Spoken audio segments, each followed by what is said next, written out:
la! Your dream vacation to Vietnam starts from rupees 39,999 only with GT Holidays, South India's #1 travel brand. Hello and welcome to Galatta Plus. In this video review episode, we're going to be taking a look at Namrata Rao's Angry Young Men, which has landed on Prime Video. Now, the film is an easy watch, a nostalgic look at the Salim Javed story, but there's not much real insight. In 1962, Shammi Kapoor played the look-alike of a gangster whose gang he would be asked to infiltrate by the police. The film was called Chinatown and it played like a regular Hindi movie of its time with plenty of songs and comedy and dances.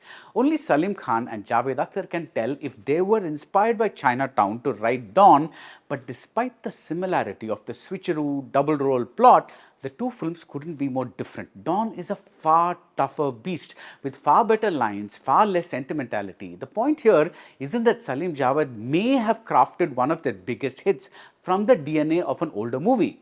The point is that they didn't care. At one point in Namrata Rao's Angry Young Men, Salim cheerfully says that originality is the art of concealing the source. It's a great line. It would have fit right into one of the Divo scripts. Most of this three-part documentary about Salim Javed is a rehash of material that is already out there, delivered through observations and anecdotes from a series of famous people. And while it is a pleasant walk down memory lane, you keep wanting more about the two great writers who established masala as a legitimate genre with a very specific tonality as opposed to a few loose bits of various unrelated flavors coming together in a movie. Now, this flavor / tonality already existed in earlier films like Mughal-e-Azam. For instance, when father Prithviraj Kapoor attempts to reason with son Dilip Kumar, and the latter, that is Dilip Kumar, is quite the angry young man himself, when he pulls out his sword in defiance, the father bows his head and says, बेटे की जिद अगर बाप के sir से पूरी होती है तो बाप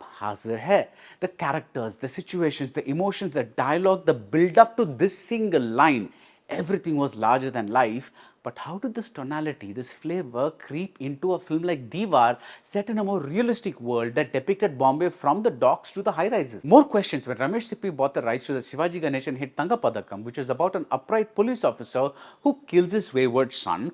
What made Salim Javed want to bookend the film with a grandson who was never there in the original, so that it seems like a morality tale is being passed down to another generation? Incidentally, this 1982 film Shakti featured a climactic chase through an airfield with moving aircraft long before Michael Mann's Heat. When there is so much talk about Amitabh Bachchan, why not trace the angry young man trope back to Sunil Dutt in Mother India in the 1950s or Dilip Kumar in Ganga Jamna in the 1960s? Javed Akhtar mentions that there were other good writers at the time but who did not get the recognition or the money that Salim Javed did.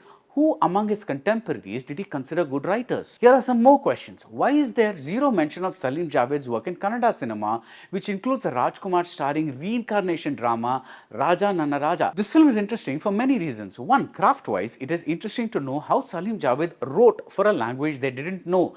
Did they just draft out a template and hand it over? Or were there constant discussions about whether a scene that might work in Hindi would also work in Kannada? Two, the narrative of Raja Nanna Raja shares quite a few similarities with S.S. Rajamouli's Magadera that came 30 years later. Three, Raja Nanna Raja is one of the few times Salim Javed wrote a non-social film, the other two instances being Manoj Kumar's British-era mega blockbuster Kranti and Shekhar Kapoor's sci-fi superhit Mr. India. That these three films are not mentioned at all is a bit surprising. And speaking of the South, there is no hint that the Salim Javed flavor, the ethos, spread through even non-Hindi speaking people thanks to remakes starring the likes of MGR, N.T. Ramarao, Prem Nazir, Shivaji Ganesan, Mammootty, Kamal Hassan, and most importantly, Rajinikanth, who achieved a new level of stardom through Billa, which is the remake of Dawn. But even as I raise these questions, I am aware of two things. One, maybe the intention was only to talk about the very famous Hindi films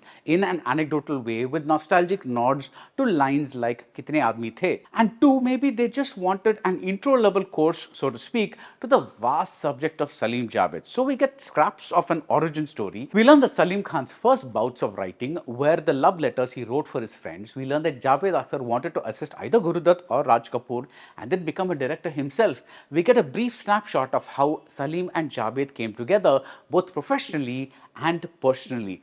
I was very moved by how Farhan Akhtar described this union as something almost holy. It appears to have been a relationship of two creative minds that went beyond and was more satisfying than the relationship that they shared with their spouse and family.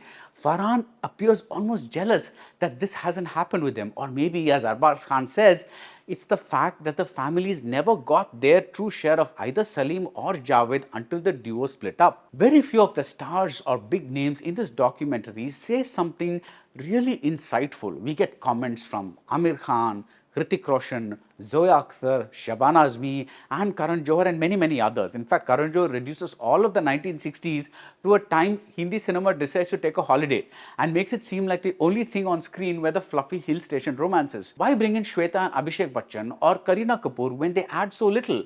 Were their parts heavily edited? And are they just there for star value? We hear from Yash, but I wish they'd spoken to Prashant Neel too, given how KGF subverted the mother figure from Diwar and transformed her from someone who rejected ill-gotten riches to someone who tells her son to get rich at any cost. Okay, so maybe they tried for Prashant Neel and he was not available, but heavens, the great Amitabh Bachchan, who made Salim Javed as much as they made him, barely says anything interesting.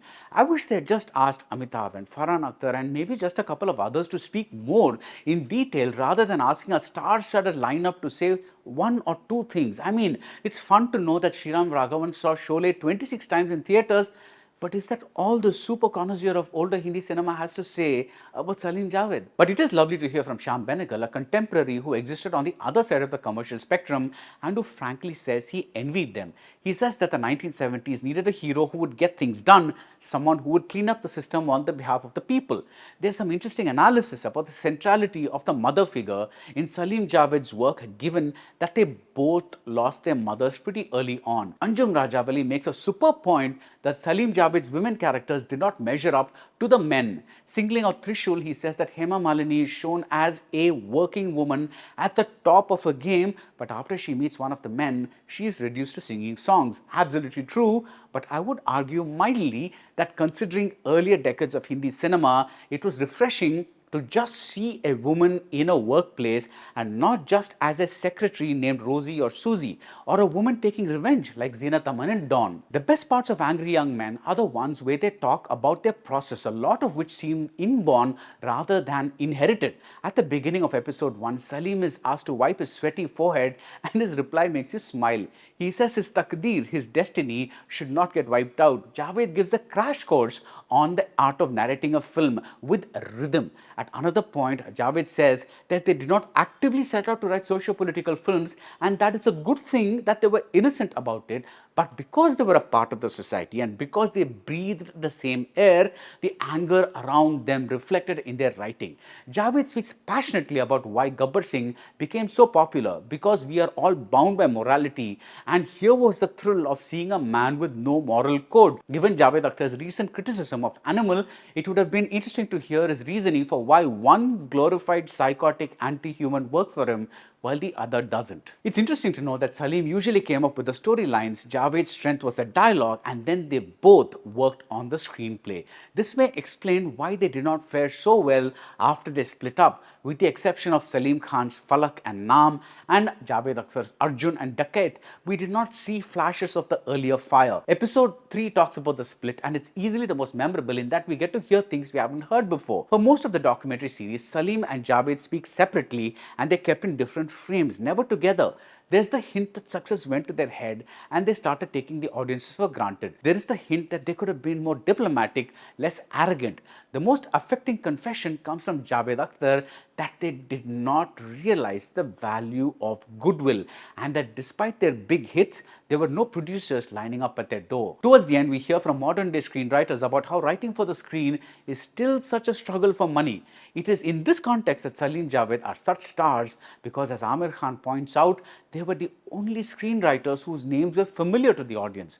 Who today goes to a film based on a written by credit, however good the writing is? Dibakar Banerjee makes the excellent observation that writers, in order to get the power they are denied, become writer-directors, and thus we often lose good writers to mediocre directors.